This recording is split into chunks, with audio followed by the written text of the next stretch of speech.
ब्रह्मा गुरु विष्णु गुरुदेव महेश्वर गुरु साक्षात् परब्रह्म तस्मै श्री गुरुवे नमः। त्वमेव माता च पिता त्वमेव त्वमेव बन्धुः च सखा त्वमेव त्वमेव विद्या द्रविणं त्वमेव त्वमेव सर्वं मम देव देव।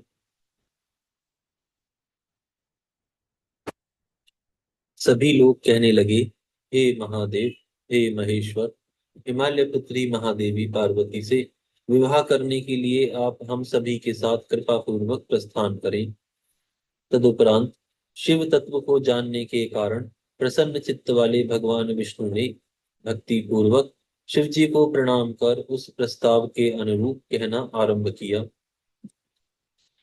विष्णु भगवान बोले, हे देव देव, हे महादेव, हे शरणागत वत्सल, आप अपने भक्तों का मनोरथ पूर्ण करने वाले हैं। अतः हे प्रभु, मेरा निवेदन सुने। हे शंभु, हे शंकर, आप ग्रह सूत्र की विधि से गिरीश सुता देवी पार्वती के साथ अपने विवाह का कर्म कीजिए। हे हर, यदि आप ग्रह सूत्र की विधि से विवाह कर्म करेंगे तो सारे लोक में इसी प्रकार से विवाह की विधि प्रसिद्ध हो जाएगी। हे नाथ, इस लोक में आप अपने यश की घोषणा करते हुए कुल धर्म के अनुसार मंडप स्थान तथा नांदी मुख कृत्य प्रसन्नता पूर्वक कीजिए। ब्रह्मा जी बोले, विष्णु जी के इस प्रकार कहे जाने पर परमेश्वर शंकर जी ने समस्त लौकिकाचार मुझ ब्रह्मा के द्वारा संपन्न कराया। हे नारद जी, उन्होंने सारे अभ्युदय का कार्यभार मेरे ऊपर सौंप दिया और मैंने भी मुनियों के साथ प्रेम पूर्वक सभी कृत्यों को पूरा किया। हे महामुनि, ऋषि कश्यप, अत्रि, वशिष्ठ, गौतम, भगुरी, गुरु, कण्व, बृहस्पति, शक्ति, जमदाग्नि, पराशर, मार्कंडेय, शिलापाग, अरुणापाल, अकृतश्रम, अगस्त्य, च्यवन, गर्ग, शिलाद, दधीचि, उपमन्यु, भरद्वाज, अकृतवर्ण, पीपलाद, कुशिक, कौत्स, शिष्यों के सहित ऋषि व्यास, ये तथा अन्य बहुत से ऋषिगण शिव जी के समीप आए और मेरी प्रेरणा से उन्होंने विधिवत क्रिया संपन्न की। वेद वेदांग के पारगामी उन ऋषियों ने शिव जी का समस्त कौतुक मंगल कर वेद रीति के अनुसार उनकी रक्षा का विधान किया। उन संपूर्ण ऋषियों ने ऋग, यजु, साम एवं अन्य नाना प्रकार के रक्षोघ्न रक्षोघ्न सूक्तों से अनेक प्रकार से मंगल पाठ किए। उन्होंने विघ्न शांति के लिए मुझसे तथा श्री शिव जी से मंडपस्थ देवताओं तथा समस्त ग्रहों का पूजन कराया। इस प्रकार शिव जी ने प्रसन्न होकर समस्त लौकिक कुलाचार तथा वैदिक विधि का संपादन कर प्रसन्नता पूर्वक ब्राह्मणों को प्रणाम किया। उसके बाद देवताओं और ब्राह्मणों को आगे कर सर्वेश्वर शिव जी अपने पर्वतोत्तम कैलाश से प्रसन्नता पूर्वक चले। लीला करने में प्रवीण वे शिव जी उन देवताओं तथा ब्राह्मणों के साथ कैलाश के बहिर्भाग में आकर प्रेम से स्थित हो गए। देवताओं ने उस समय महेश की प्रसन्नता के लिए अनेक प्रकार के गाने बजाने तथा नृत्य संबंधी अनेक प्रकार के उत्सव किए। यहाँ पर यह अध्याय पूर्ण होता है। यहाँ से 40वां अध्याय प्रारंभ होता है। इस अध्याय में शिव बारात की शोभा, भगवान शिव का बारात लेकर हिमालयपुरी की ओर प्रस्थान करने का वर्णन किया गया है। ब्रह्मा जी बोले, तदनंतर भगवान शंभु ने नंदी आदि सब गणों को बुलाकर अपने साथ उन्हें वहां चलने की आज्ञा दी। शिव जी बोले, तुम लोग कुछ गणों को यहीं रोककर महोत्सव करते हुए मेरे साथ हिमाचलपुरी को चलो। ब्रह्मा जी बोले, शिव जी की आज्ञा पाकर सभी गणेश्वर अपनी अपनी टोली लेकर प्रसन्नता पूर्वक चलने लगे। मैं कुछ अंश में उनका वर्णन करता हूँ। शंख कर्ण नामक गणेश्वर अपने 1 करोड़ गणों सहित शिव जी के साथ हिमालयपुरी को चलने के लिए उद्यत हुए। केकराक्ष नामक गणराज 10 करोड़ गणों के साथ महान उत्सव से चले। इसी प्रकार विकृत नामक गणराज भी 8 करोड़ गणों के साथ चले। गणनायक विशाख 4 करोड़ गणों के साथ तथा गण श्रेष्ठ पारिजात 9 करोड़ गणों के साथ चले। श्रीमान सर्वांतक तथा विक्रतानंद 60-60 करोड़ गण लेकर चले। दुंदुभ नामक गणनायक 8 करोड़ गणों के साथ चले। हे मुने, कपाल नाम गणेश्वर 5 करोड़ गणों के साथ और वीर वीर संदारक 6 करोड़ गणों के साथ लेकर चले। कंदुक तथा कुंडक 1-1 करोड़ गणों के साथ और गणेश्वर विष्टम्भ 8 करोड़ गणों के साथ चले।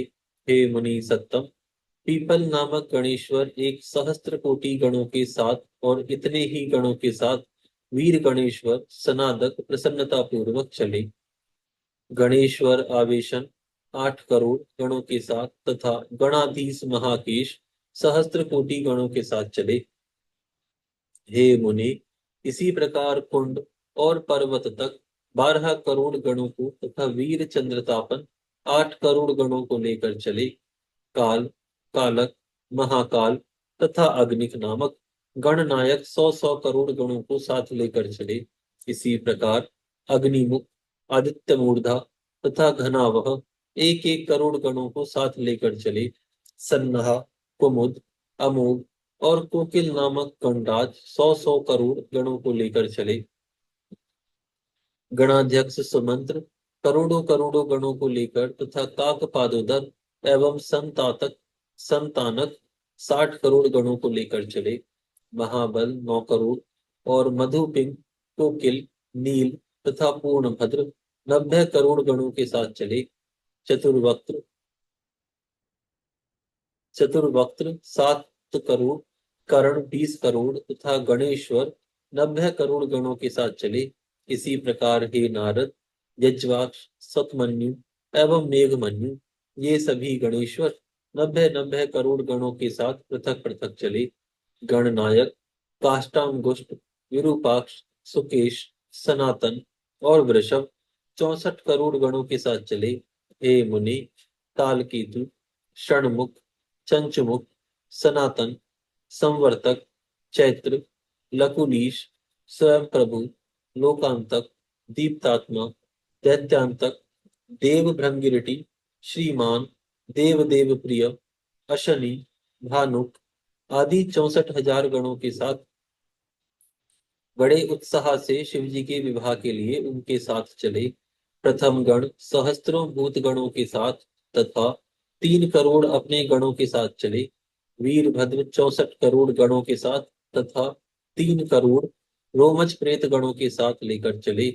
इसी प्रकार नंदी आदि गणेश्वर भी 120,000 करोड़ गणों से युक्त होकर भगवान शंकर के उत्सव में चले। यह भगवान शंकर का विवाह महोत्सव है ऐसा जानकर क्षेत्रपाल, भैरव करोड़ करोड़ गणों के साथ प्रीति पूर्वक आए। ये गण तथा भगवान शिव के असंख्य गण जो अत्यंत बलवान थे, वे उत्साह तथा प्रीति से युक्त हो शिव जी के विवाह महोत्सव में पहुंचे। इन सभी गणेश्वरों के हजारों हाथ थे तथा वे सिर पर जटा मुकुट धारण किए हुए थे। वे मस्तक पर चंद्र रेखा धारण किए हुए थे, नीले कंठ से युक्त थे तथा 3 नेत्र वाले थे। वे सब आभूषणों के रूप में रुद्राक्ष धारण किए हुए थे, उत्तम भस्म लगाए हुए थे, हार, कुंडल, केयूर तथा मुकुट से अलंकृत थे। इस प्रकार ब्रह्मा, विष्णु तथा इंद्र के समान अणिम आदि गुणों से अलंकृत, कोटि सूर्य के समान दीप्यमान वे सभी गणेश्वर शोभा से समन्वित थे। हे मुनि, इनमें कुछ पृथ्वी पर, कुछ पाताल में चलने वाले तथा कोई आकाशगामी तथा कोई सप्तवर्ग में विचरण करने वाले थे। हे देवर्षि, मैं बहुत वर्णन क्या करूं।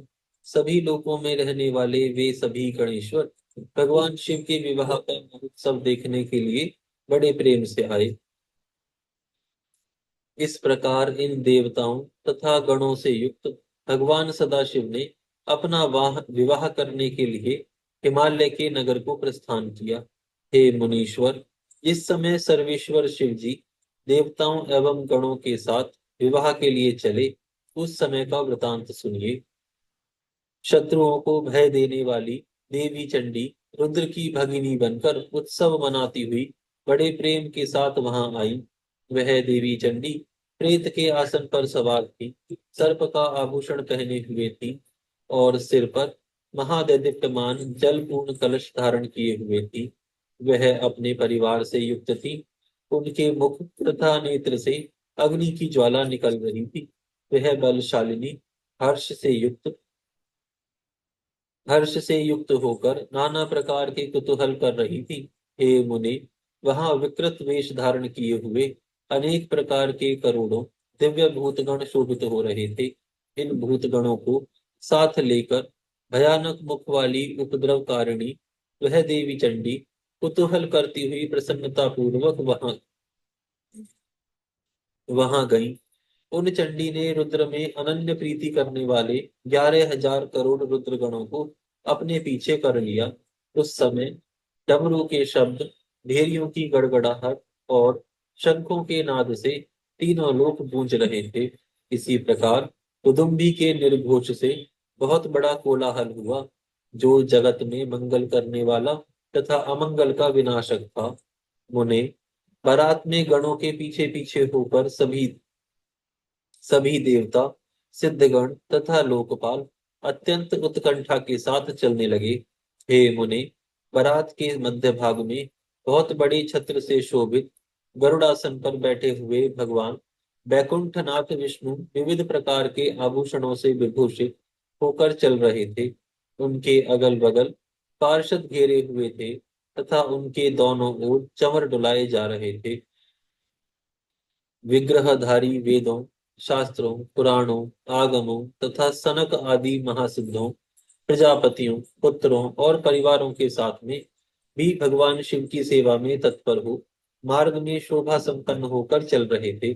ऐरावत हाथी पर आरूढ़ देवराज इंद्र अनेक प्रकार के आभूषणों से विभूषित होकर सेना के मध्य में चलते हुए शोभा पा रहे थे।